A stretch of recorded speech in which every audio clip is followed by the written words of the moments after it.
So, ayun guys, nandito kami sa bahay nila Sabi. So, pupuntahan natin si Sophia kasi sa kusina siya. Kasi uwi na kami mamaya, magpapaalam na kami. Sophia, ano ginagawa mo? Nagluluto ako ng pancit canton para sa inyo. Hala, totoo ba? Ayun na yung pancit canton na iluluto mo sa amin? Kain kayo, oo. Hala, thank you. lang yan. Ay, bigyan na lang din kita. Okay.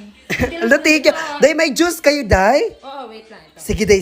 Ito muna. Hala, thank you, Day. Ang bait ni Sophia, guys. Tignan mo, pinaglutuan niya pa kami ng pancit canton. Oh, Day, gusto namin ng juice, Day. Oh, wow.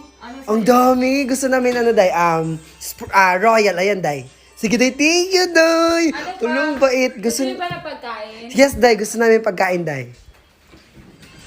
Halo, grabe. Ang dami nilang pagkain dito. Oh my God. Parang Malik's house lang din, no? Grabe. Ang yaman nila, Sophia. Hindi naman kami mayaman. Gusto namin, Day, kanang, Stick off. stick o, Day. Oo, Kana lang, Day. Sabihin niyo na yan para may makain kayo sa biyahe. Ala, thank you!